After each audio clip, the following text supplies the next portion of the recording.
got my start by wanting to do something that I realized would have set me up for a lifetime of rejection.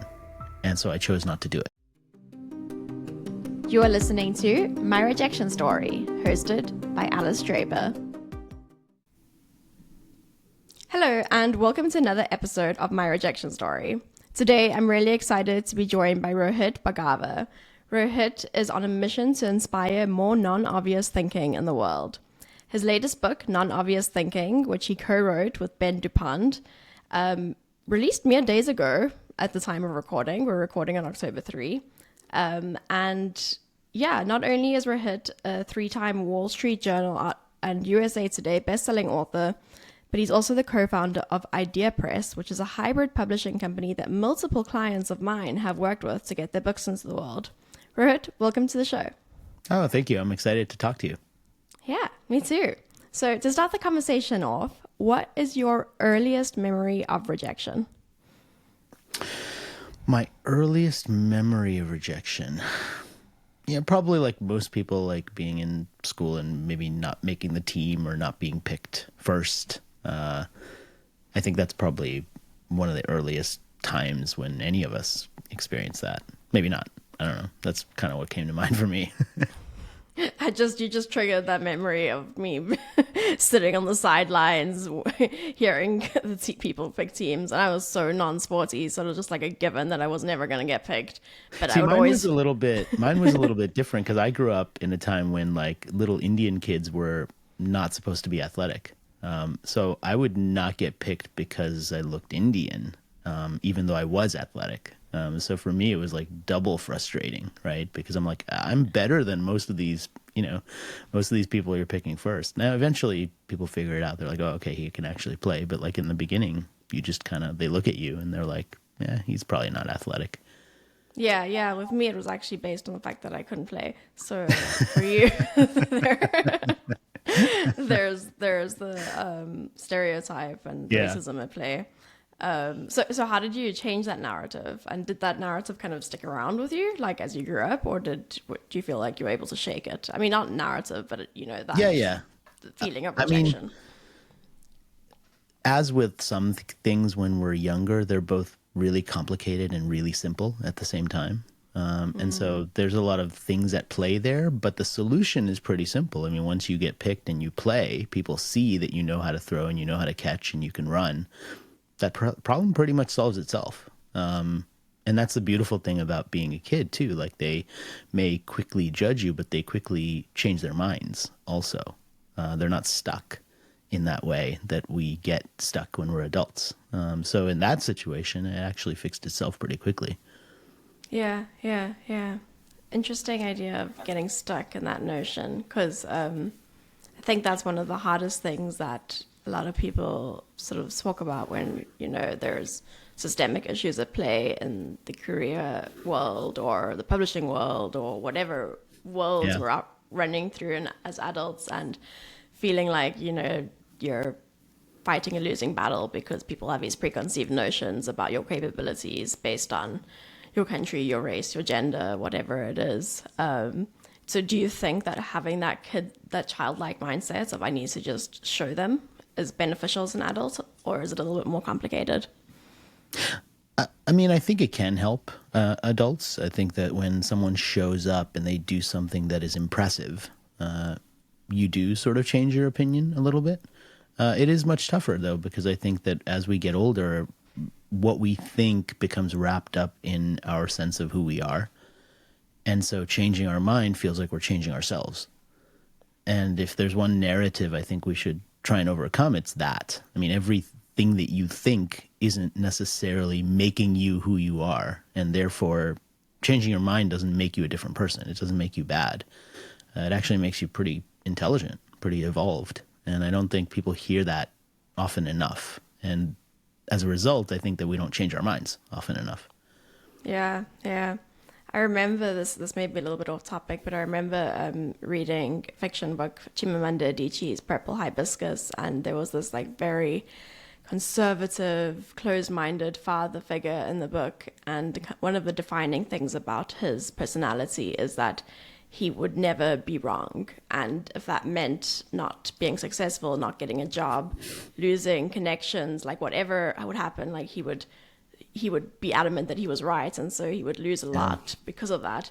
And I just remember I was very young. I mean, I was like quite a few years ago, and I read that, and I was like, this like I don't want to be this person in the What a world. great thing for you. I mean, at that time, right? What a great thing to actually learn that. Yeah, but I think that it's the self-awareness is key, because I think that our instinct is that it's humiliating. Being wrong is humiliating, and knowing that we had a view that we were very sure of, and now we kind of have to admit to ourselves it's wrong, is it's not a good feeling, and I don't think that it will ever feel good. I don't think like any of us are evolved enough to not feel bad about the fact that we were wrong about something. But I think it's a kind of like knowing that Yeah, I mean, it's I think access that. that I think all of us could benefit from doing a little bit. This is a very odd thing to say.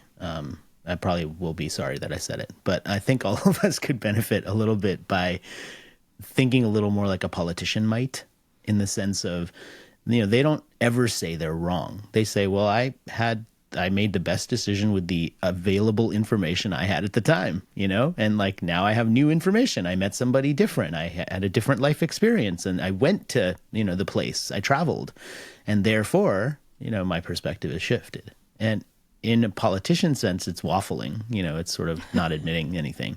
But in our own sense, I think it gives us a little permission to say, look, we weren't wrong.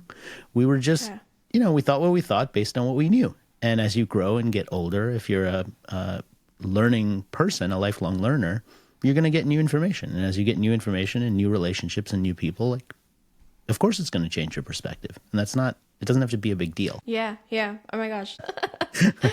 Yeah. Right. So, Rohit, tell me a little bit about your story. I know that you spent some time working in Ogilvy. I know you spent some time working in the service industry. You're now a co-founder of Idea Press, and you also are a thought leader in the world of non-obvious thinking, and you've been talking and writing about this for a very long time. So, yeah, I'm curious to hear from you. Kind of, who are you, and how did you get into the position you're in right now?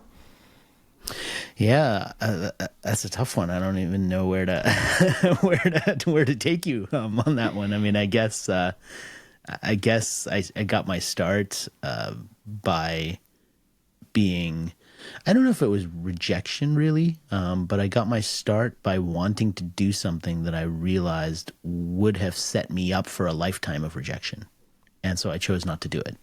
What was it? It was playwriting and screenwriting. Wow. Okay. So in high school, I really loved it. I thought that's what I wanted to do. I went and worked for theaters. I always liked writing. So obviously, I mean, that's become a part of my career. But the playwriting and the screenwriting, as I started getting advice and learning from people in the industry, I realized that there were only really two paths you could go. Path number one was that you had to be a writer slash producer slash director to keep the artistic vision of what you created to be exactly what you wanted.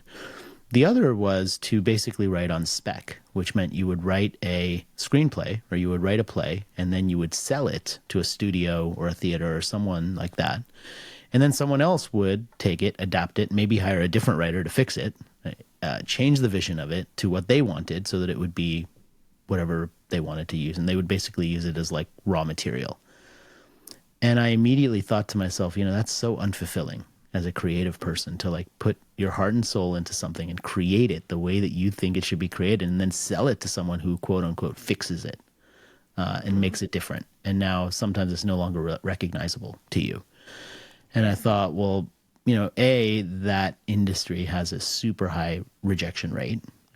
Things almost never get produced. And if I'm setting it up so that the best win I could possibly imagine is getting paid for something I wrote so that someone else can fix it, I don't think that'll be a fulfilling career for me. And so I ended up not doing that. Yeah, yeah. I love the story. Would it be true to say that perhaps that what you're explaining about losing creative control of your project is what put you off rather than all the rejections you would face? Or do you think it was a mixture of Yeah, both? maybe. I mean, I think that it was also maybe a lack of ambition slash confidence that I could do all the other things that would be required to make a project successful, i.e. raise the money, direct, bring that vision to life. I mean, I really just wanted to write. And the prospect of doing all those other things just felt pretty intimidating. How old were you at this point when you decided not to pursue screenwriting? 17. Okay. You were young. Yeah. Because I think that it's the interesting, at least my observation of myself and also many people I've spoken to, is that it's harder to put ourselves in the wake of rejection. I think when we don't have a clear sense of identity, and we're kind of not old enough to have, I guess, built that muscle a bit, or have gone through some hard things in life that made us realize, like, okay, I'm going to survive. If I look back at myself when I was younger, I didn't do a lot of things that I wanted to do because I thought rejection would break me. And then I kind of had to live a little bit and realize it's not going to break me. So I don't know if kind of what your thoughts are, and when you look at kind of how you approached rejection when you were younger versus how you would approach it now. I do think there's a big relationship between your level of comfort with rejection and your amount of confidence. And if you generally agree that as we get older, we get more confident because we have more experiences, we have more successes, perhaps to look at and point to say, yeah, I'm good. Like, I know what I'm talking about. People are looking to me for advice now, right? I'm the mentor. Then I do think that dealing with rejection gets easier because your confidence goes up. Now, I realize for some people as they get older, their confidence doesn't go up. And so for those people, I think rejection remains tough. That's really interesting. Well, if we go back to your story, and I love how you put it, by the way, I don't think I've heard anyone put it kind of in that way. And it is like not everyone becomes resilient to rejection as they get older. And I think that there is a strong relationship between confidence. With your story, was there a point where you kind of noticed your relationship with rejection change, where you felt like you could put yourself out in the wake of rejection more easily? Or do you think it was a gradual process and there was no kind of point at which you noticed things shift? I do think there was a point. In fact, I think there was there was one very specific point. I remember because I was living in Australia and I had just moved there. And this was when I was 22. So I'd basically 23. So I just graduated from college, and I'd been waiting tables to earn enough money to go. And I applied for a visa and I got one. And then I went. So I had no job, no place to live. And I moved into this hostel near the central area, Central Station in Sydney. And the hostel was a beautiful place, but it had a 3-week limit, which meant that I had a place to stay for 3 weeks and then I would get kicked out. Now, I probably could have gone hostel hopping or whatever, and they were like $20 a day, so I knew I could afford that, right? But I gave myself 3 weeks, and I was like, I need to go and find a job in 3 weeks so that I actually have some money to be able to get a place to live. And I had a ton of rejection because I didn't really have any experience, and I was not in the Australian market. And I would do these things to try and save money. Like at that time, this is way back, but like the way mobile phones worked is you would only pay for the calls you made, but if someone called you, you wouldn't pay. So I would generally like call all these people and recruiters at lunchtime when I knew they were out, so they'd have to call me back so that I wouldn't actually have to pay for the phone calls when I got a call. So I was like trying everything I could do to just save a little bit of money and try and get that job. And I remember I had nothing to do during the days. So it was one day where I just went on the train and I rode it to the end. I was like, let me just get on the train and see where it goes. And I went to this end station. It was like one of these stations from the movies where there was just like a bench there and like nothing else. And it was like outside. And then I was just waiting for the train back. And I got a call while I was waiting for the train back for an interview. And that was like one of the few calls that I got. So one of the few moments when I wasn't rejected with silence, right? So it wasn't like people were telling me, no, you're not good enough. They were just not calling, right? So that's a form of rejection. There's just nobody's calling you.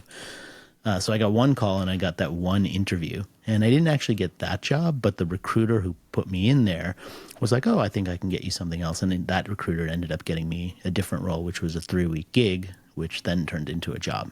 But I remember that moment new country, don't really know anybody on like this train station. Obviously, no one goes to sitting there and then getting one phone call and being like, oh, somebody actually gave me a shot. Like it didn't turn into the job, but it made me feel like maybe this string of rejection by silence won't last forever. Yeah, yeah. Did you get a job within 3 weeks? I did get a job within 3 weeks. Yeah. Wow, Yeah. very Now, that impressive. first Very 3 week impressive. gig I got, but it was only a 3 week gig. Yeah. But it was enough money to like be able to at least get a, pay rent on somewhere for a month. And then I was like, I'll probably Yeah. get something else. Yeah, yeah. I think that the very notion of going to Australia, going to a country where you knew no one and you didn't have like a giant safety net and you didn't have a giant network and everything is putting yourself in the wake of a lot of potential rejection. I think it's a type of activity that many, many people would be like, not, no way, like absolutely no way. And you're going to grow. Like you're going to grow from something like that. There's no doubt about it.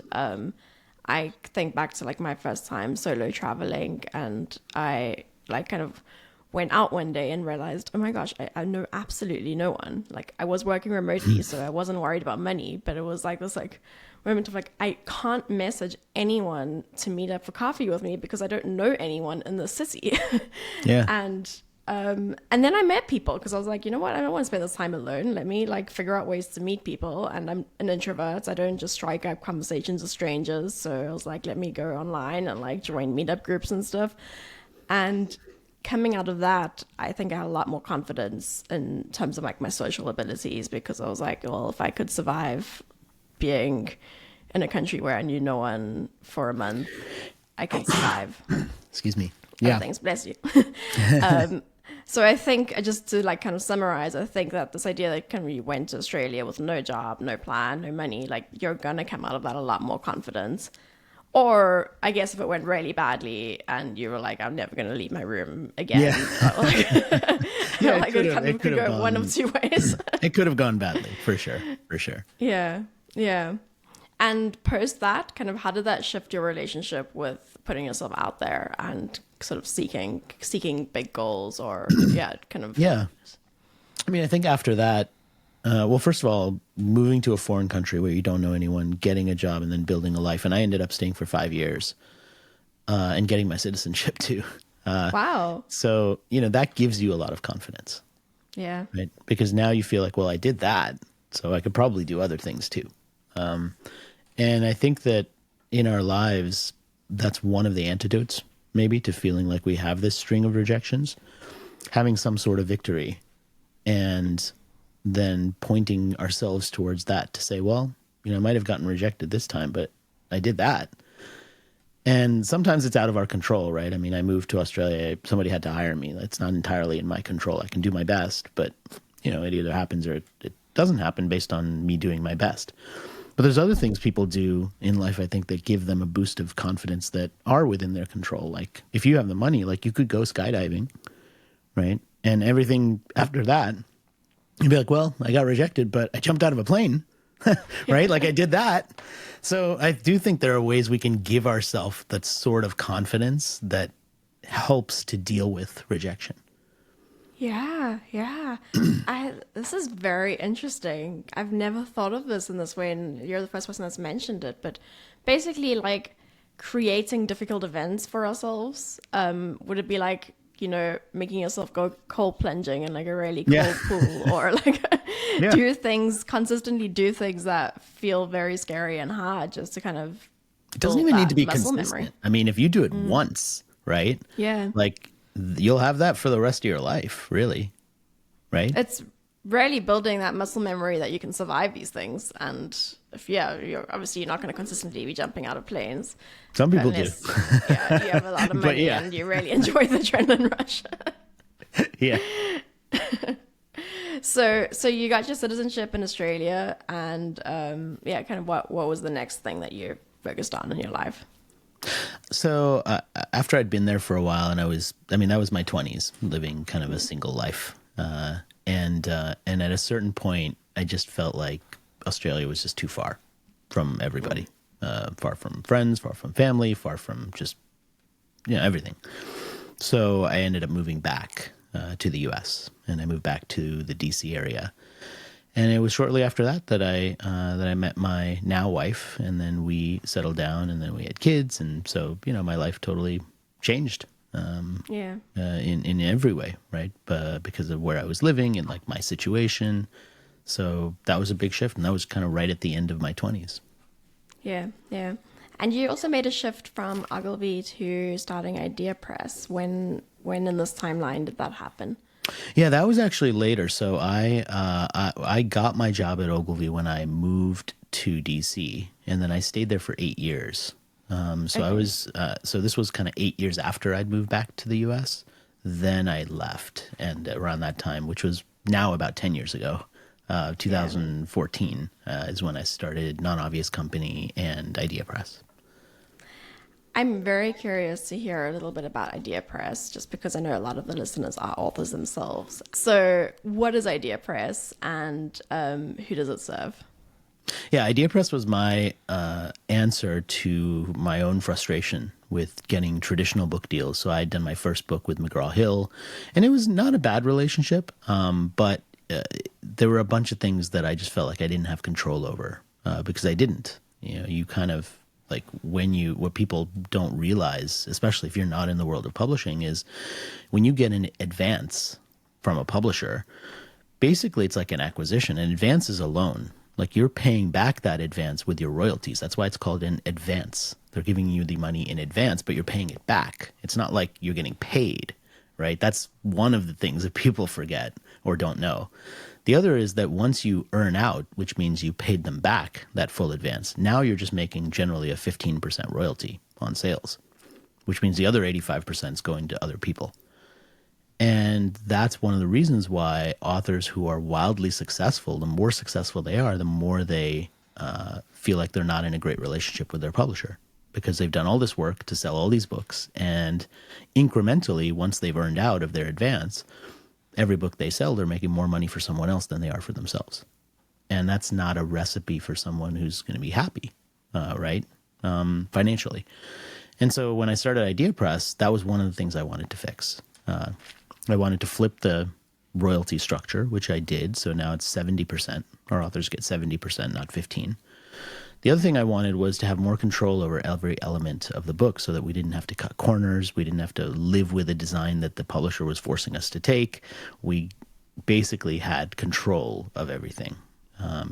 And we could do the things that we wanted to do that would make the book more successful. So that was the reason for me going off and doing all this work to get distributors so we could get the book into retail stores globally. We could get it into airports. We could do foreign rights translations. We could do beautiful printing with printers generally here in the US or in Canada.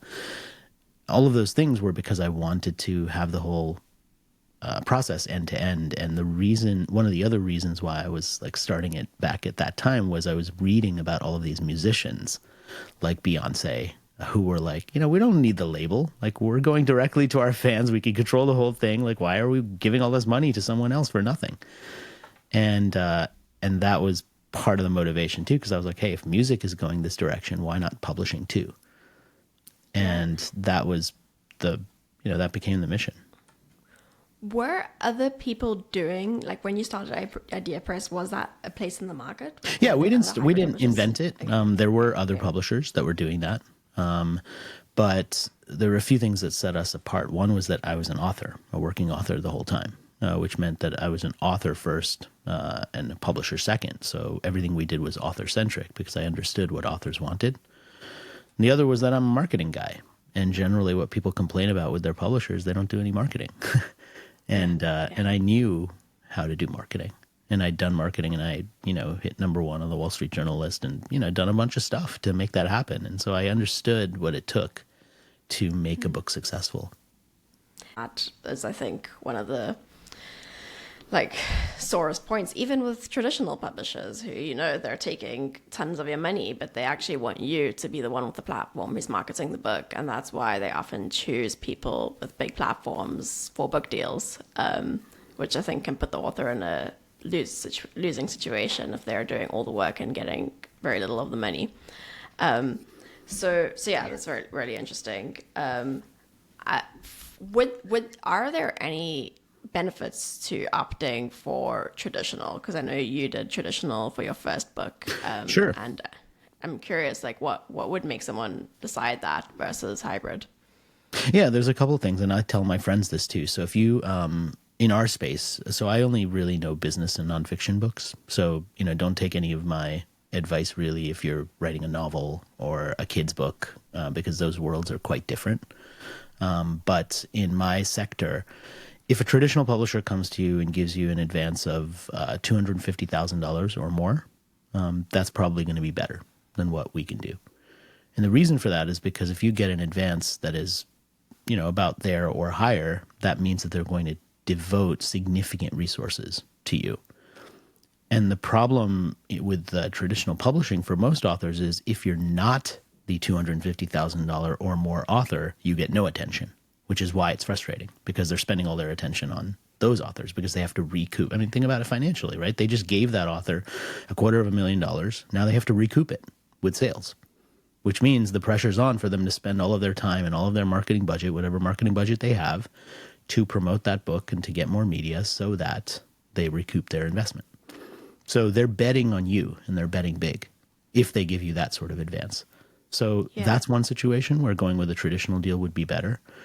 What I do not think that most people have the impression of is, oh, a traditional publisher will give me more credibility. And the problem with that way of thinking is that most traditional publishers, Hachette, Penguin, any of those, they have 18 imprints, which means the brand on the side of your book, the brand on the spine of your book is not necessarily going to be Penguin, which everyone's heard of. It'll be something else that's one of their imprints. And if it's one of their imprints, like if you're under Grand Central or Basic Books or, or Verso or whatever, most people, I don't think, have heard of those brands. Yeah. And so this idea that, oh, I'll have a recognizable brand on the side of my book doesn't turn out to be true. And by the way, most people don't buy books based on that anyway. Yeah. They buy Yeah. books based on either what they've heard about the book, or if it's in a physical bookstore, they will pick up the book. And if it feels cheap and printed, in China or somewhere else and just not done with good design, they'll assume it's a small publisher or self-published. And if it's a beautifully designed book that's beautifully printed, they will assume it's a big traditional publisher. And that has no connection to what it actually is. Like when you look at our books, they're beautifully printed, they're beautifully designed. And when people pick it up, they're like, oh, Idea Press must be a big publisher. And Yeah. I will, I could show you easily a bunch of books on my shelf that are from Penguin that are not. It's really beautiful. Yeah. And I also have some traditionally published ones that are not very beautiful. Right. And people just assume, okay, that was probably self-published, even if it was Penguin behind it. Because when they look at it, they're like, oh, this couldn't be a big publisher because it doesn't match what they think. Yeah. Yeah. I mean, there's a saying, don't judge a book by its cover, but I think that's literally the first impression and we all do it. Like I think there's so many subconscious parts of our brain that are going off that even lead to us picking up the book to read the blurb is like, does it look interesting? Does it look credible? Does it draw me? And if it doesn't, like we haven't mentally processed why we didn't pick up a book to read the blurb and then decide to buy it because we never even reached that point. So that's really interesting. Would you say that 250,000 advance is also beneficial in the sense of like having that time to dedicate to writing the book? Because that's what I've heard a few people say is that that's the only reason they would consider traditional is to get the money to just spend time working on the book, whereas the other routes, they kind of have to do that amongst everything else because they need to make money. Yes and no. I mean, I think it sort of depends on your situation. Like if you're working for someone else and getting a $250,000 advance allows you to quit so that you can focus on the book, then sure. But a lot of the people who are writing business books, I mean, they're business owners, right? And you don't just stop your business for 6 months because you got $250,000. I mean, a lot of the people we're working with, like their companies are making way more than that. Right. So even that wouldn't be enough money for them to just stop and devote themselves to the book. So I don't even think that's the motivation for a lot of people. I think that a little bit of it is just the credibility feeling of like, oh, I got a big, book deal. And the other is just the perception that this is why this actually works really well in business. The perception that, oh, if I have $250,000 now in my pocket, that is going to be better than making $500,000 2 years from now, right? And the author who will understand the pitch of, look, you'll get some money now, but you'll make way more 2 years from now. And even though you have to put money in upfront, betting on yourself under the model of Idea Press, you're going to get it back.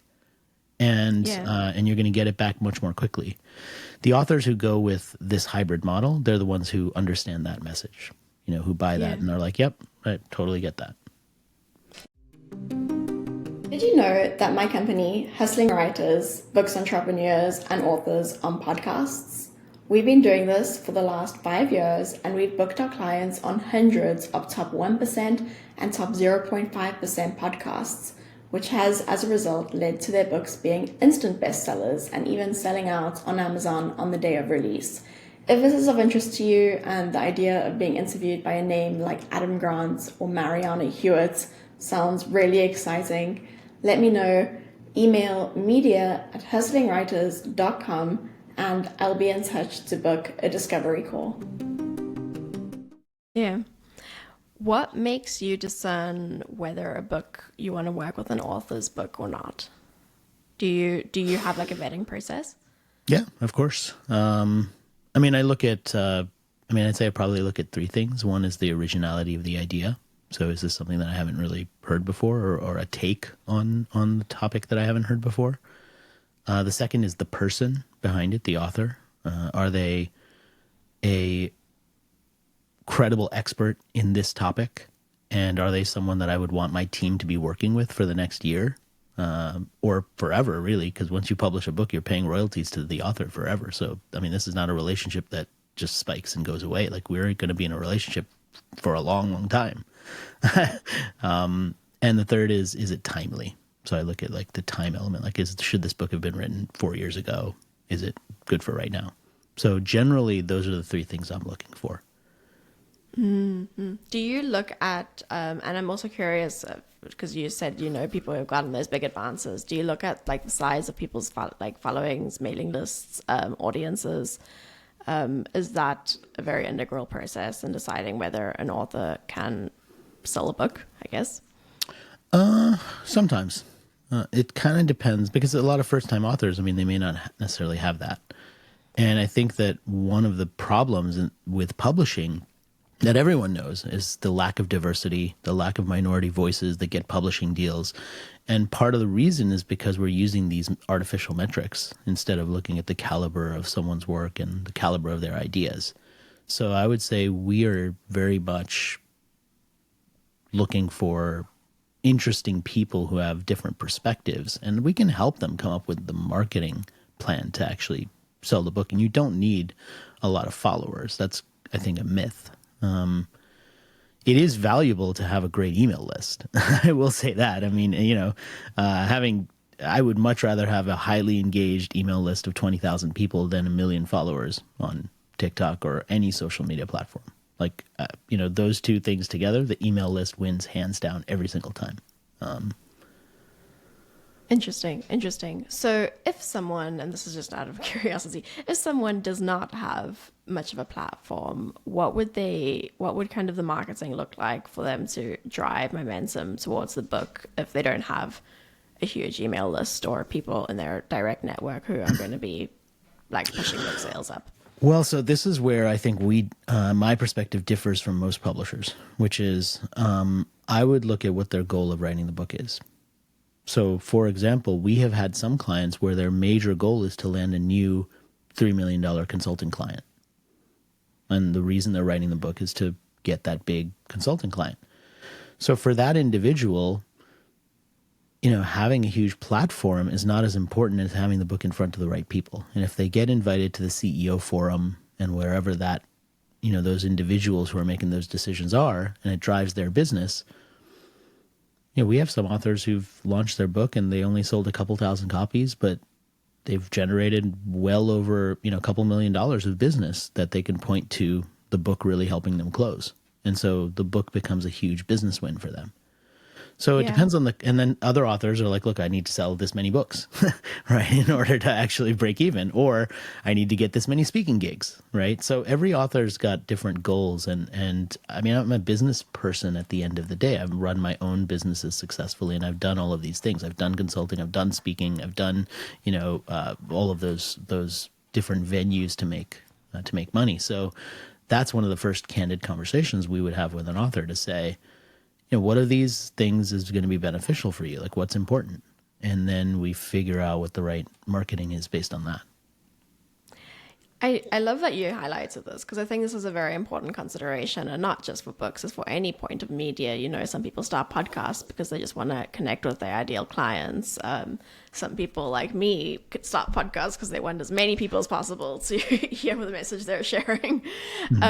But I actually interviewed a literary agent on this show, and she specializes in nonfiction. And when I was asking her what makes you choose a nonfiction book, she spoke about things like timeliness and like really topical, like if you wrote a biography on Kamala Harris and then Kamala Harris is like, the Democrat nominee, you would probably get picked up because it's very timely and tied to current affairs. And so she went into a lot of very niche topics, and she wasn't talking about a lot of the books that I think you and I would be familiar with, which would be more in the business and personal development space.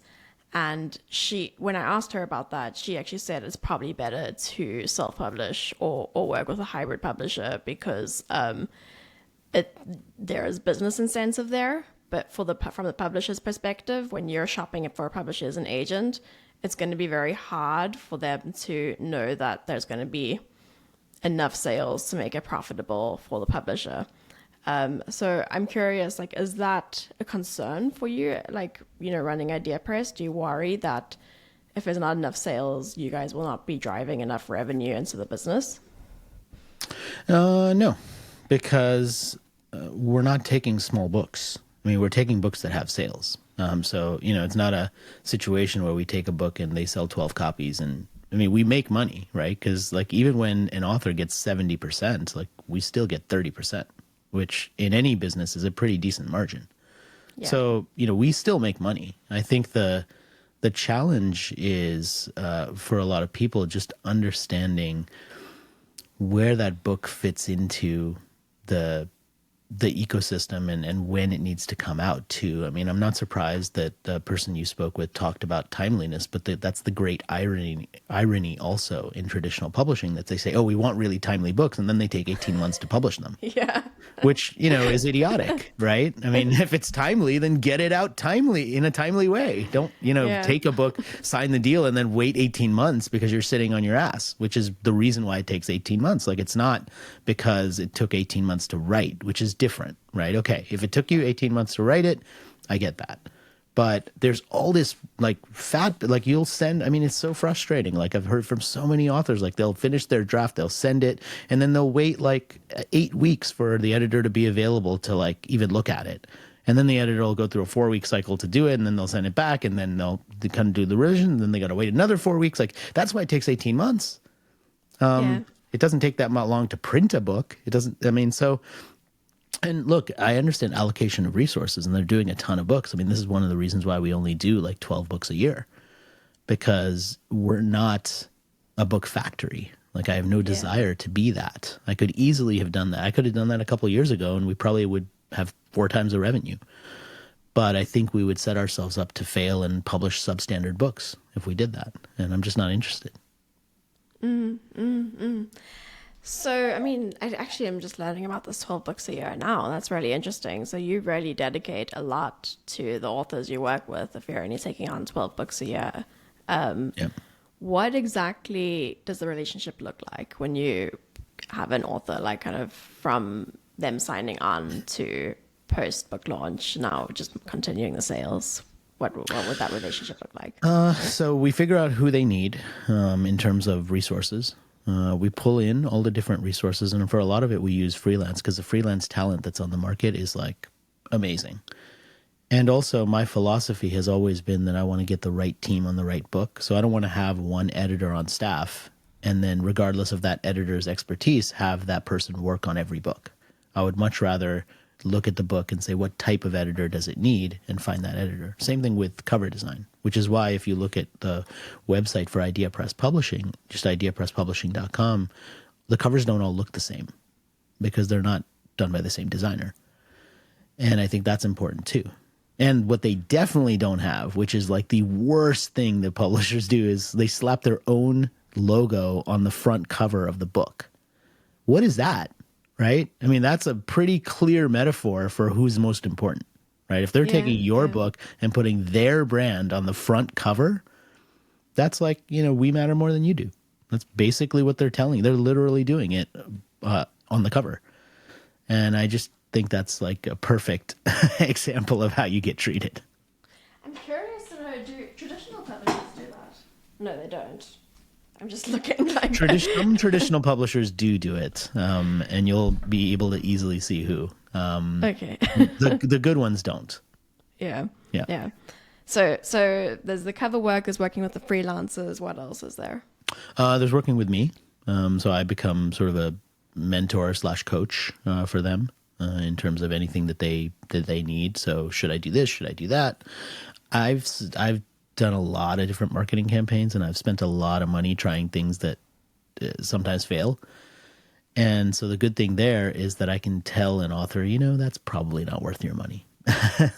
And we're doing I'm launching a book now, so we're doing some really fun creative stuff around that. So we're going to be doing a whole elevator advertising campaign where we do those ads in the elevator, and we're going to test that and see if that works. And if that's a good tactic, then now we have all the connections and we could do some really cool stuff with that. So we're always trying new things from a marketing perspective. Remember, I come from the marketing and advertising background. Like I used to do media buying and things like that. So so I know how all of that works. And sometimes we'll be able to do really cool things like remnant advertising, where we do a full page ad in Wired magazine for, 1/20th of what it usually costs.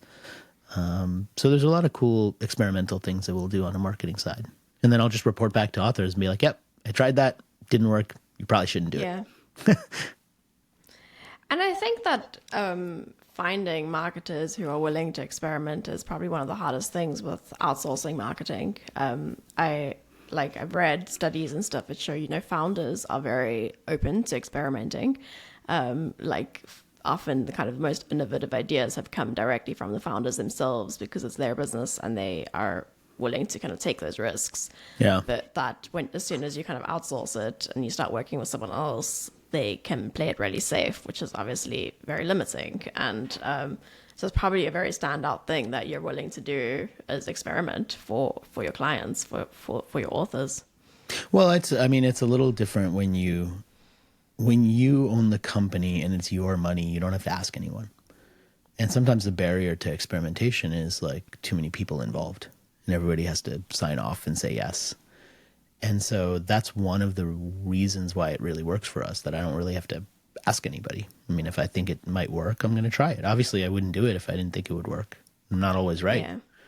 And so, again, going back to what we were talking about before, like admitting that, I tried that, didn't really work. So, we're not going to do that again. Yeah. Stephen Bartlett writes in Diary of a CEO, he talks about working with a father and son in a company, and the father was owned kind of a multi-million, I'm not sure if you read the book, but the father kind of owned this huge empire, and the son I think started a subsidiary brand underneath the main brand. And that when Stephen Bartlett and his company were hired as the marketers, they had all these experimental ideas, and the father would put so much red tape between them and their idea and their execution that by the time they'd executed, that tailwind was over, it wasn't going to work. Whereas the son would just be like, yes, go. And that within 18 months or something, the son's brand was way, way bigger than the father's brand and became kind of the shelf name brand of bigger than, the parent company, which it was initially built under. So yeah, I think it's useful to be able to take those risks. There is something to be said for being willing to take some risks and take some chances. And it puts us in the wake of rejection, which totally. is why it can be scary, but I think very, very necessary. And I think it also ties to your book. So your book released 2 days ago, as of recording. This will come out a little bit later. And I know that it's a good book because I've been seeing like a lot of buzz around it months before it even hit the shelves. Yeah. But for listeners who don't know about the book, Non-Obvious Thinking, can you give a little brief synopsis on what the book is about? Yeah, the book is really inspired by more than 10 years of work that I've done to try and help people see what others miss. That's actually the subtitle. And what I mean by that is helping people to be more open-minded, to shift the way that they approach their day so that they can be more creative, they can see solutions where maybe they wouldn't have seen them otherwise, and they can just do more fulfilling work. I think that we all want to wake up and do something that has purpose and that is different and that is not just waking up and doing the routine thing over and over again. And what this book is really about is how do you inject the sort of thinking into your day that the people who are coming up with these wildly creative things or coming up with these world-changing companies, like what do they do to be able to welcome those types of ideas into their day? And what are the habits that you might be able to adopt to do that? So the book is very short. It's very practical. It's got like 48 specific tips for how to do this, and any one of them you could literally just start doing tomorrow. You don't need a lot of training or education or money to be able to do them. They're all very approachable. Yeah. One of the tips that you had, which I loved, was it was, I'm trying to remember what it was called. It was a way of asking questions. You had a special storytelling title for questions. this. Storytelling questions. Yeah. Yes. Yeah. And I actually got an email yesterday from someone in your team asking for questions for this interview, and I was like, oh God, like I'm not really like a read all the script really? kind of person. That must like be that must be the overeager PR team, because I definitely didn't ask for them. And I was like, oh no. So then I like kind of wrote an explanation being like, you know, I do prepare questions, but I usually don't answer them. So like roughly this is kind of the structure of the conversation that I'm planning. Oh, that's good to know. I'll have to let them know that they don't need to ask that, because they probably have other clients who are like, tell me what the questions are going to be so I can prepare. And I'm very much, as you could probably tell, not like that. I'm kind of an open book. Like, I mean, that's some of the things that I shared. I mentioned to you before, like some of the stories I shared here, like I haven't really told anyone else that on any other podcast. So this is not my media trained pitch of the book that you're hearing. This is just me telling stories, and you're asking storytelling questions. So you're leading that really nicely into that. Well, thank you. Thank you for being such a great guest. Like you have, the answers are just, I'm very interested. So I hope people listening are interested as well. But I love the idea of storytelling questions. And I love it because I don't like listening to something where it feels very formulaic and kind of like there's a script being followed. And as a kind of interview, and I think this has also kind of happened through the PR work that I've been doing with clients, is that really to like find the heart of their story, we have to kind of go down some rabbit holes that we didn't really plan, where you just need to like pick up what is a thread and dig further with that. So following that, you know, like set of questions. I do think it's, keep it. I do think it's important that people know that it's not the same as winging it, right? And the idea of storytelling questions, like what makes that idea so powerful is that what it requires is really active listening. Because what you're trying to do is you're trying to listen to what someone says, and then you're asking the next question based on that to elicit a story. That's what the storytelling question method is. And I think that that's why it's also so powerful, because it's not coming in with a script to say, okay, we got these 10 questions, let's go through them. And then someone says something interesting, but then you're like, let's go to question 6. Instead of exploring that a little bit more. And I think that exploring it more leads to more interesting conversations. And that's what this method is meant to do. Yeah, and on that topic, I mean, I think that it works well if you have prepared. Like, I always like to have a set of safety questions. I just don't ask all of them. Yeah. And I do a lot of research on the guest before speaking to them, because that, you know, allows to pick up threads, and there's some information that I can kind of point to. So, like you said, when you're listening, I wouldn't say it's winging it. I'd say it's something quite different. But I think if I read your book correctly, kind of the the storytelling method, the first point of that is really moving towards into someone else's shoes. And why is that important to kind of harness this non-obvious thinking ability? Well, I think that what it does is it gets you outside of maybe what your own biases would be. And we all have them. So I know that bias is kind of a loaded word now. And we're like, wait, I'm unbiased. But I mean, we all have what we think. And I think that as we go through these conversations, like the more we can get outside of it and say, oh, what was that experience like for you? And to empathize with it and say, yeah, that sounds like it would have been really difficult. Like, because I think there's two ways to empathize, right? One way is to wait for someone to tell a story and then say, okay, the time when I had something that was like that is this. And then now you're just telling them a story about you that hopefully connects to what they said. The other is to actually empathize, to say, yeah, that does sound like a really tough situation. What did you do next? Like, did that stick with you?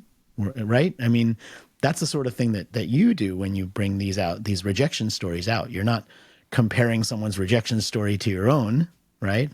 You're trying to bring out from them, what did that teach them, and what lesson might someone take from that like a listener that could take from that they could use. And I think that's the ideal way to do interviews. I would like to have more podcasts and more podcast hosts interview people that way. Yeah. And I think it's, taking active listening is a different skill set, and it can feel more vulnerable perhaps than speaking off the script. I'm curious in the topic and the realm of active listening, if you have any tips on like what it means to kind of demonstrate empathy in a conversation and do it in a way that doesn't feel like you're now like comparing stories or trying to like one up that person. I would say that what I would spend the most time trying to do, like when I'm interviewing somebody, what I spend the most time trying to do is imagine what question I would ask if I were in their shoes, not imagine what I would do if I was in their shoes. And I think the difference between those two things is one is solution driven, which is a typical sort of criticism of men and how men listen, right? They'll listen and then try and solve the problem. And I think that what I really try and do is not jump into that mentality so much, that masculine mentality, and instead try and reflect more and ask the next question so that that person can lead that conversation. Because at the end of the day, if you're interviewing someone, you're trying to put the spotlight on them in such a way that brings their story out. If I wanted to have a solo Let's Tell Rohit's Story podcast show, I would host that show. Or I would do what I'm doing now, which is I would go on someone else's show, and then that way I get to tell my story and it's about me, right? Because I'm the guest. Yeah. So, it's about the situation that you're in. Like if you're the host, it's not about you. It's about bringing out that person's story in a way that's interesting for what your audience wants to hear. I love the idea of trying to step into their shoes and figure out what next question would help them solve the problem. I'm like my brain is kind of has all these things being like, how do I approach this? My next question. Yeah. Something else you mentioned in your book is you mention weak ties, building weak ties, and the idea of us is that we often kind of, when we're networking and building connections, it's very easy to connect with people who have a lot of mutual connections with us or share a lot of similar interests or are in the same domain or field as us.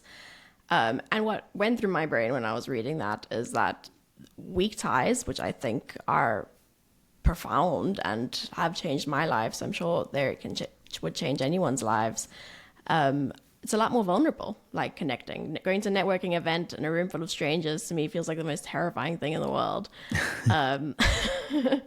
So, yeah, I don't know. Is that something that came naturally to you? Or is it... Not at all. Still? Not at all. So one of the things I started doing, and actually I'll try and help everyone who's listening to get a little more comfortable with it. Because most people are like you and like me, which is a room full of strangers is not a happy place to be. It's an intimidating place to be, and it feels like work. And even though it's networking, I mean, the word work is in the word networking. So it's not like, joy, because that's not what people generally feel.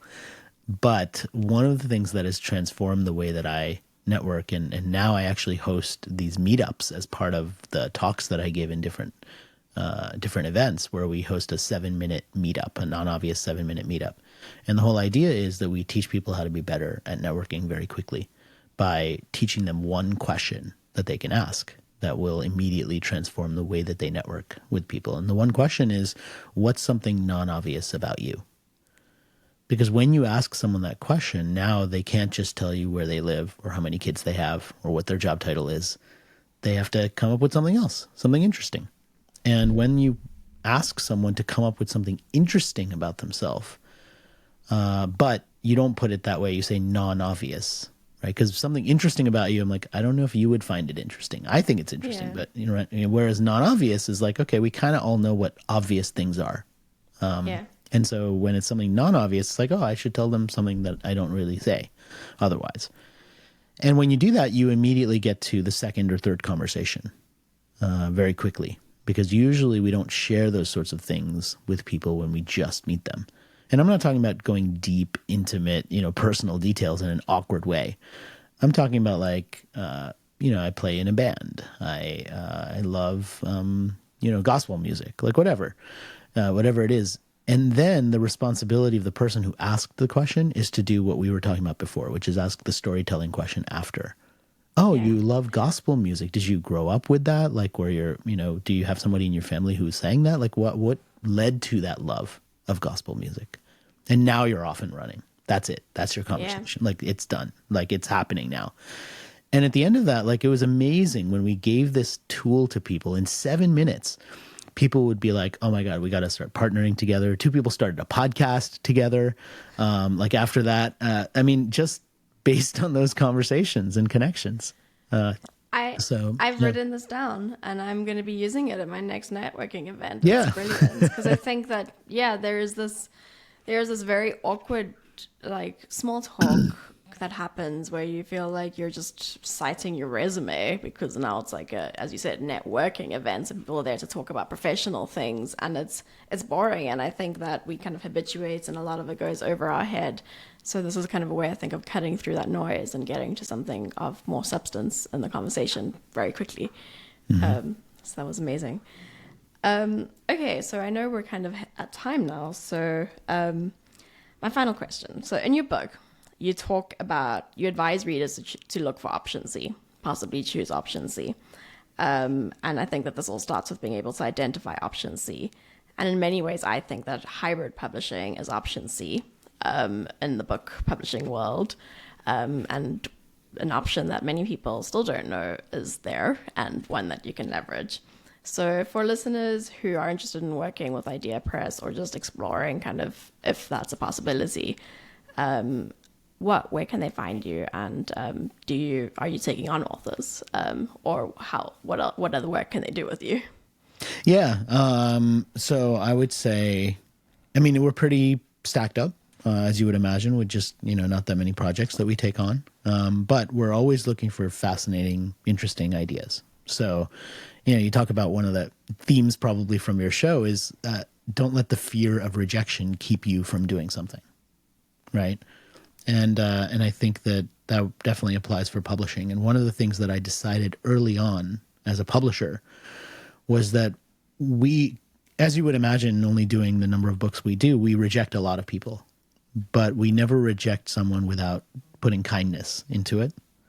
And so we have gotten pretty consistent with rejecting with kindness. So what you can expect back from me, even if it's not a great fit for us, is not some sort of mean commentary or dissection of why it just wasn't a good fit. Sometimes it's just a timing thing, right? And the timing isn't great for us, or based on the goals that a certain author has. Like, I'm not going to take somebody's money just because we can do it. Like, I'm only going to do it if if we can deliver and do a great job with it. And so sometimes it's actually on us. I'm like, I know you're willing to do it with us, but you won't 2 years from now, you won't look back at this and say, wow, that was a really positive thing. And I don't want that. And I don't want that for you. Like, I don't want that for us. So all the details on how to submit just logistically are on our website. So if you have a project or anything like that, you can just go to ideapresspublishing.com. You'll see the details of who to submit to. And then you can just share a bit about your project. I mean, so that's the way to actually do it. And I'll share that link in the show notes. I've had 2 clients, I think, so far who have worked with IdeaPress and had a really positive experience. But I also want to highlight your rejections, I think, are such a good way of approaching business, because I think that when it comes to, obviously you don't need to retain clients because they are retained basically once they've signed on with you, they're there for life. But in other fields like my field, one of the best things for retention and also referrals is the fact that the client needs to be a perfect fit. And so I look at it as a business decision to reject clients as like, I will hurt my business if I take on a client where I don't believe that they're going to benefit from what I have to offer. So I just think it was a very sage piece of wisdom. But Rohit, thank you so much for your time. This conversation was such a pleasure. And anyone still here, you can find all the links to IdeaPress and Rohit in the show notes.